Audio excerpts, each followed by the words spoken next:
Hi there. I'm Brianna Bowling. I'm the founder of Retreat and Learn.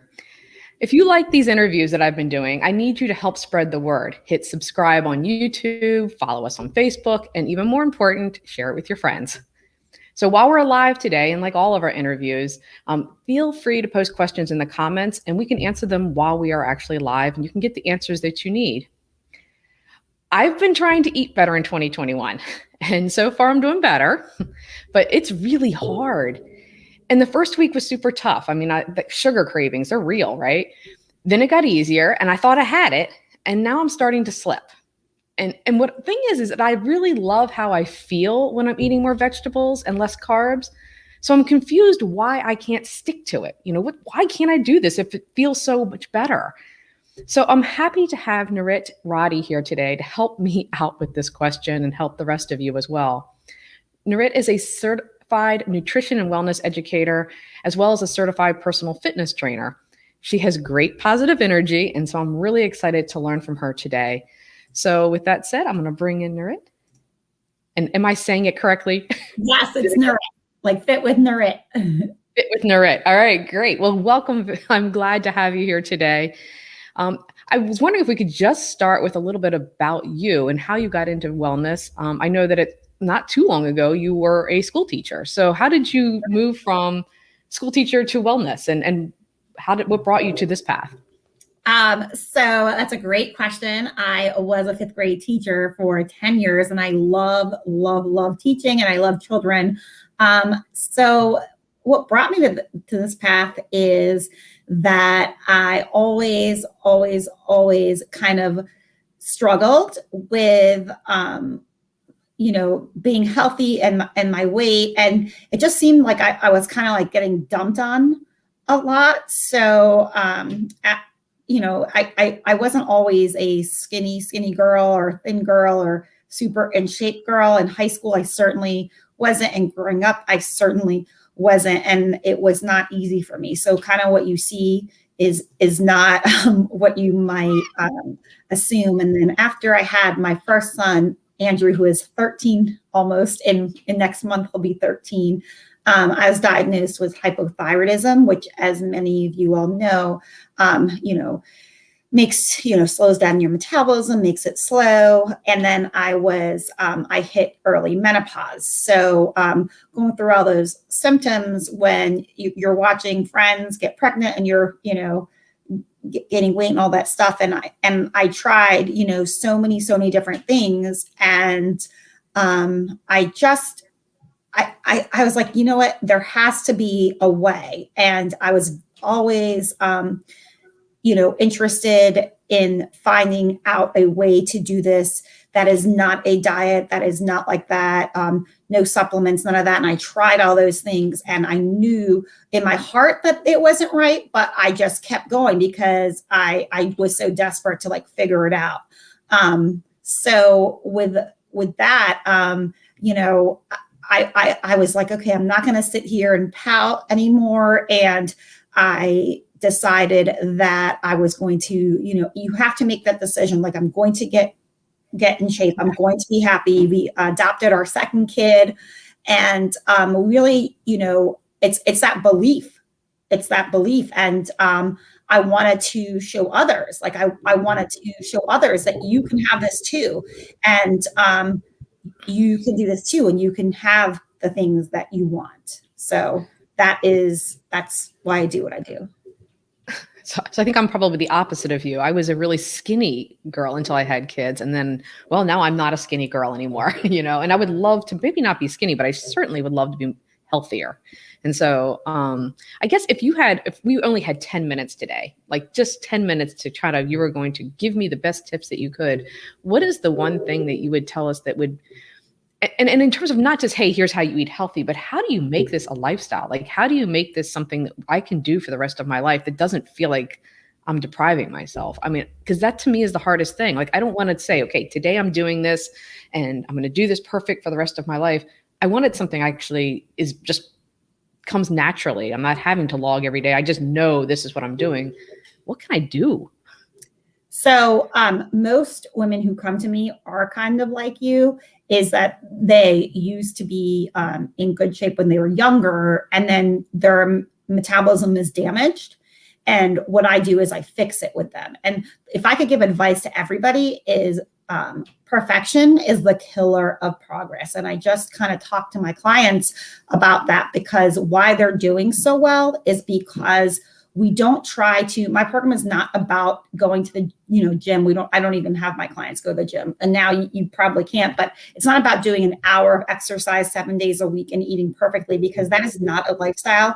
And that is not what I do at all. Right. It's changing one thing every couple of weeks. Right. So focusing 1 week on getting 10 cups of water, 8 cups of water a day, and, making sure that you do that, because in your head, that's a mindset win, right? And that makes you feel so good, right? So, oh my gosh, 8 cups of water, this whole week I did that. Wow, I feel so good. And that makes a huge difference on your waistline, okay? Then the next week, I'm going to do 20 minutes of, so for my clients, I specialize in metabolic strength training.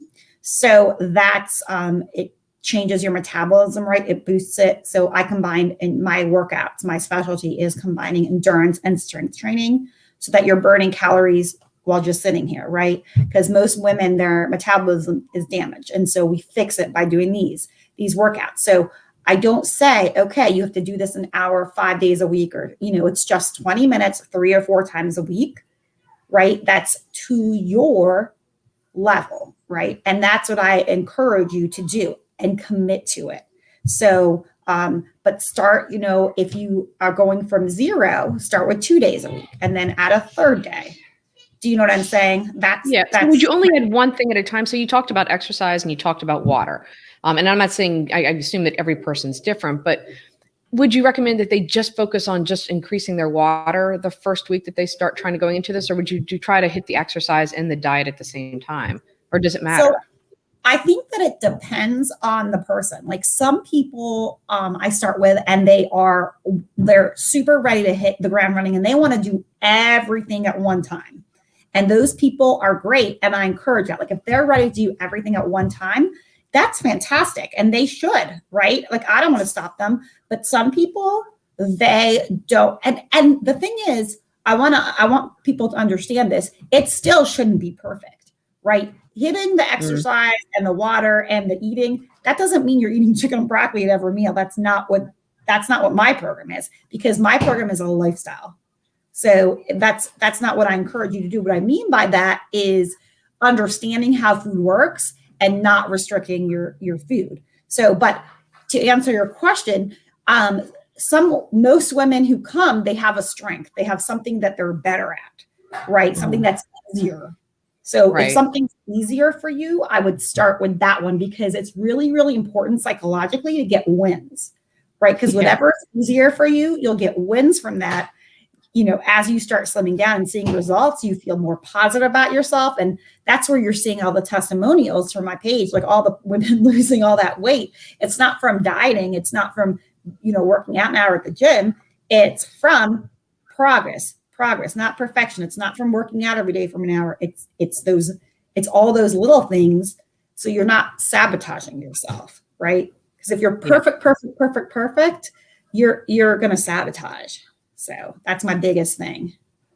I mean, I think it's great advice, because I can tell you, when I started kind of revamping my diet a few weeks ago, is that one of the things I did was do exactly what you said. I focused on the water, and I did feel pretty proud of myself. Look at me. And I did lose weight just from doing that, increasing that. And I felt pretty darn good. I was walking around going, look at me. I drank more water and I lost 2 pounds. Woohoo!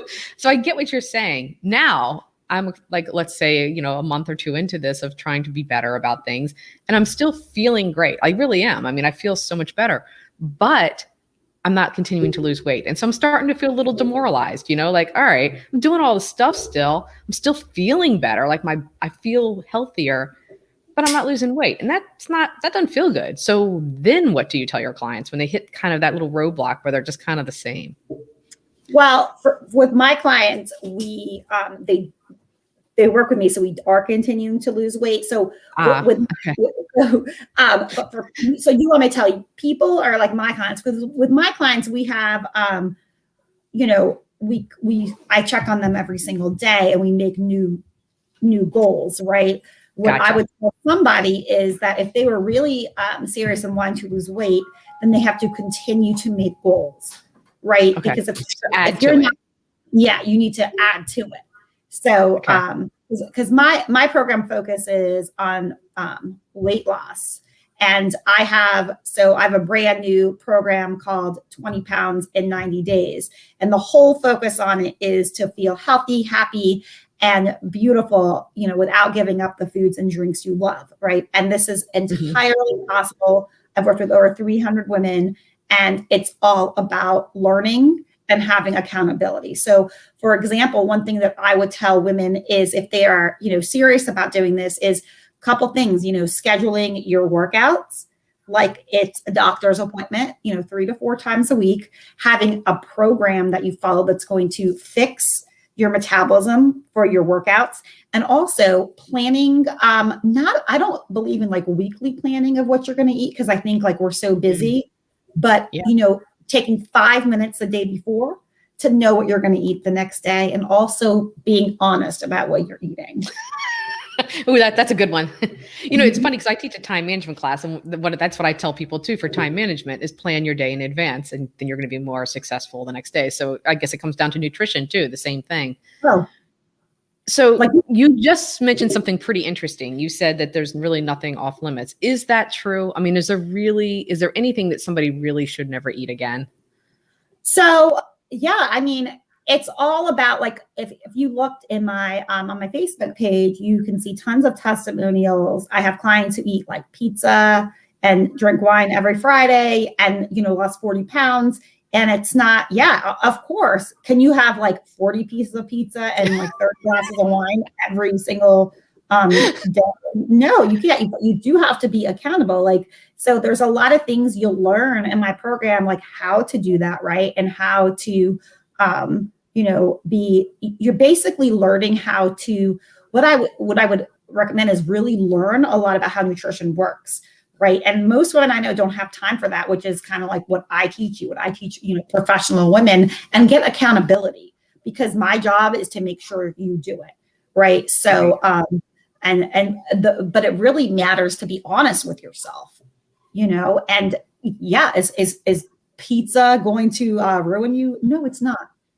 Is a donut going to ruin you? No, it's not. Is 4 donuts going to ruin? Yeah. I mean, you don't want to have 4 donuts, but what happens when we say we can't have donuts, can't have pizza, can't have all that, is we do really, really well, maybe for 2 days, maybe even 2 weeks. And then we break and we spend the evening, in the back couple, full of ice cream. And that's, so I don't believe in saying you can't have ice cream, or that is not the truth.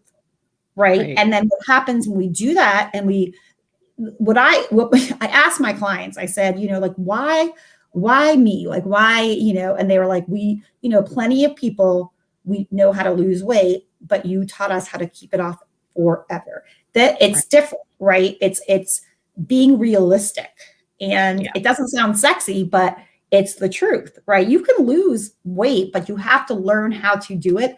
And you want to be like, you want to feel good when you do it. And like, that's why I love when you were like, okay, I drank this water, I feel good about myself. That's great. Like, that's amazing. We want to continue to feel good. And then, you do it at your own pace. So maybe the next week you decide you're going to get 10,000 steps 3 days a week. And that's going to make you feel good. And what I challenge you to do is do a little bit of stuff that makes you uncomfortable, because that is where growth happens. Like, if you take, like, I had a client this morning who, she's lost 9 pounds in 6 weeks, right? And she texted me, I text my clients every morning. And she was like, I did not want to work out this morning. And I said, but how do you feel now? She said, I feel like $1 million. Like, I mean, yeah. So, I mean, it is true. I mean, I guess, and the whole thing is to forgive yourself when you do mess up and keep moving, keep going forward. I think that's part of that planning process, and that, I didn't follow the plan, but there's tomorrow. There's always tomorrow. So to get better. I tell all my clients that guilt is a worthless emotion. And again, there's no, in my program anyway, there's no like there's no bad food. So the idea is, right, you're going to have bad days. You're going to go to a wedding and you're going to drink and have steak or potatoes, whatever it is the wedding's going to serve, or you're going to go out to eat and you're going to have. So the idea is before error, the diet mentality is, oh, I got off my diet. Now I've ruined it. I might as well. It's like a slippery slope. Mm-hmm. But with this, it's like, yeah, of course that's going to happen. The next day you're going to get up, do what you're supposed to do. And that's what this is all about, because that's called life. So to me, that's a long-term thing. Right. No, I get that. I think that's something that it takes a while to, I think, probably get to that mindset of that each day is a day in itself, and that there's tomorrow and there's the next day. And the idea is that out of the 365 days of the year, that, I don't know, 300 of them are good, or 310 or 340 or whatever number it happens to be. I've had so many clients talk to me about like being indoctrinated to think a certain different way. And then, like I had this one client who lost, well, I'm still working with her, but she's lost 18 pounds in 9 weeks. And she's eating Jersey Mike, she's eating Chick-fil-A, and she's just learning how to do it through my program. And she said to me, and her diabetes down, GI doctor is so happy. And she said to me, I'm just learning how to do this. Like, I had no idea how to do this. And of course, she's obviously doing my workouts, and all the stuff. And she said, I didn't know. And there's a lot of false advertising. If there's anything that people get out of this, is that there's a lot of false advertising in the health and fitness industry and in the diet industry of what actually is good for you versus what isn't. So like healthy breakfasts versus non-healthy breakfasts, like sometimes, like those acai bowls, right? They're like 700 calories, whereas like a McDonald's little, breakfast to go is like 250 calories. Like, right. Which one's better? Right. Yeah, that's true.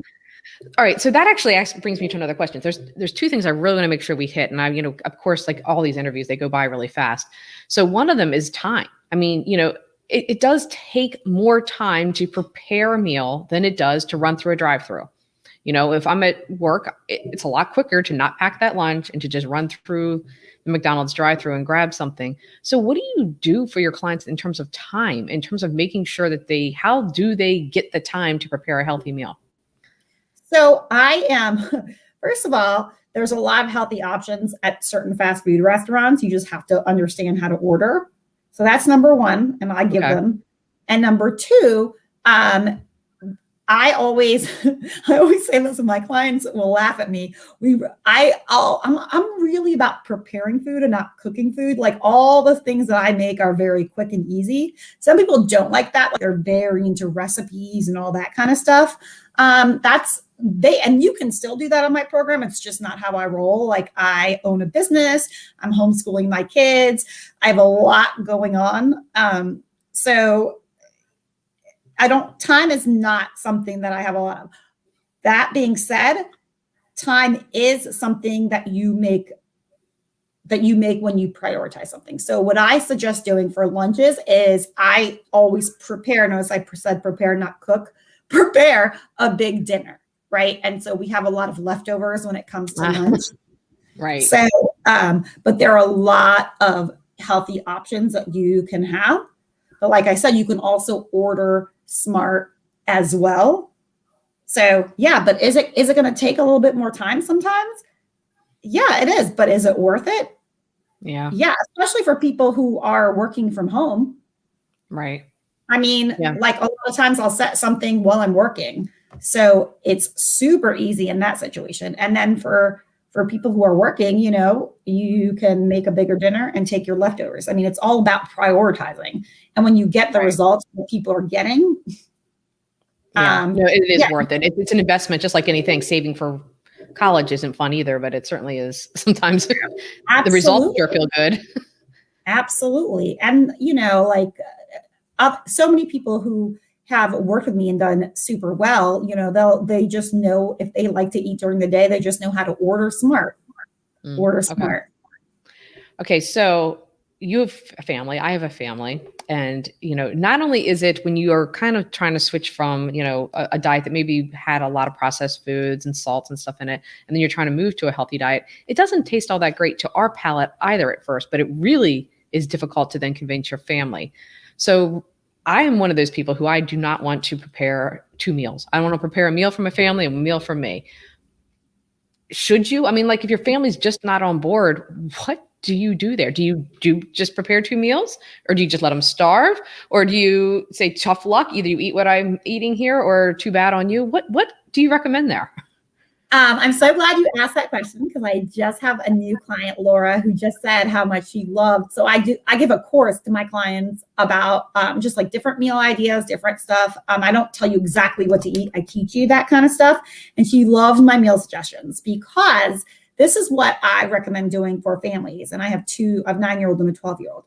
I always say, like, you make like a base meal. I never cook multiple meals though. I've never done that. I wasn't raised that way. Just want to answer that. Like a base meal. So what I call my base meal is like, okay, my clients, if any of them are listening, are gonna laugh, because we make tacos with everything. So what I mean by my base meal is like a chicken, like ground turkey, because we make a bunch of tacos, meat, like any kind of meat, like ground beef. My kids will eat salmon, but like we don't cook that a lot. They're more like chicken eaters. Any kind of a meat, like chicken sausage, whatever we make, okay? And then I'll always make like a carb. And then we'll always have like tortillas on the side. And I get these like low carb tortillas. Mm-hmm. And we'll always have those. Right? So yes. So then for me, I'll always have like the meat. And then my kids and my husband will eat like the carb. And I'll have like a little bit of that. And then I'll have the veggies and the carb tortillas if we have that, or if we have tacos, I'll have like the tacos. Because now that you can't have carbs, because if you are portion controlling, you can. I just am a sweet tooth, so I like to save my points, not points, because I don't do points, like my calories for dessert. Like I always have like a couple snacks after dinner, and that's just how I am. My clients are different. Like however you like to eat, that's how we work your plan, because it's a lifestyle, right? And then some days you're going to eat more than other days, right? So that's how I recommend. I do not recommend you cook multiple meals. I would never do that. So no, I love that idea though, because basically you're creating the same meal. It's how you proportion your plate based off of the different people in your family. So the same meal is there. It's just, what does your plate look like at the end? Yes. So I love that. I love that idea. It's a great idea. Yeah. So one of the things that I was asked before this began, and was a question that I got before it started, was vegetables. And then in terms of, fresh vegetables are great. I love the taste of great fresh vegetables. I mean, certainly they taste better. And so you want to eat more of them, right? But in order to have fresh vegetables in your refrigerator, you need to go to the grocery store on a regular basis. I don't want to go to the grocery store, one, because I happen to live 25 miles is my closest grocery store. Second, COVID's happening. People don't want to go to the grocery store. Third, I just don't like the grocery store. So without having to run to the grocery store 4 or 5 times a week, how do I incorporate fresh vegetables into our diet? So that's a really good question. So we use this all the time. We buy frozen vegetables. So not just because we go once a week to the grocery store, but like I said, I have a very busy week. My husband is essential, so he goes into work. I have 2 kids at home, 1 homeschooling. So I always buy like peppers and onions, broccoli, spinach, all of it. They are really, really, really tasty. In any zucchini you can buy, so you can do like soups with zucchini. I do like sheet pan meals, onions. You could do all that, like when you're cooking your chicken or sausage. They go really well inside. You can boil them. I like to grill them like in the oven, because I'm not going outside right now. All right. So I have a question about this. So I frequently take, broccoli and cauliflower and fresh broccoli and put it in the oven. And my daughter calls it broccoli crack because it's so stinking good. Right. Mm-hmm. But can you do that with frozen too? Can you just take frozen vegetables and put them in the oven? Yeah. Why not? And there's nothing wrong with frozen. It's not like unhealthy or bad for you. None of that. Do you put it in frozen? Like actually take frozen and put it on the tray, or do you thaw them out first? You can thaw it out if you want. It would take, if it depends how quickly you want it to cook. Like if you don't have a lot of time, I would thaw it out first in the microwave, but it doesn't matter. So you can just throw those frozen things right on the tray and throw them in the oven, and they come out not mushy and not nasty. Mm-hmm. I'm going to try it. Yeah, we do it all the time. My kids like it. Or you could get like the soup. My kids like the soup vegetables. That's the one we put on. That's just what, like in my family, what they like. So you have to play around with it. All right, I'm going to try it, and I'm going to call you up and say, "Hey, did or did not work." So I'm going to try it. I actually have some eggplant right now, and I'm going to try that. Yes. So that's a great idea and a great question, because if you buy yourself like bags and put them in your freezer, why not? Right. Yeah, you can take a little from each bag and kind of make a whole bunch of different vegetables too, depending on what people like in your family too. Very easy. Throw it onto that tray. Very easy. And you can have leftovers for lunch. Right. Yeah, I love those. All right. Let's make sure if there's any other questions. So we asked about the family, eating out, time, less runs to the grocery store. All right. So we talked about what foods you said there's really nothing off the table. There's nothing that you can't eat. Is there things that you should eat more of that like really we should focus on going forward in terms of making a healthy plan going forward?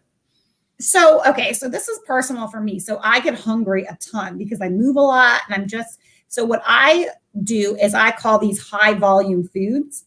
So this is for me personally. Like if you are a person who's hungry a lot, and I don't like the meals that I eat are like this big. Okay. So I just like to overflow my plate with high volume food. So like for breakfast, right, a lot of times I'll have like spinach, onions, 5 egg whites, a half a slice of cheese, some salsa. Oh my goodness. That's just for one person?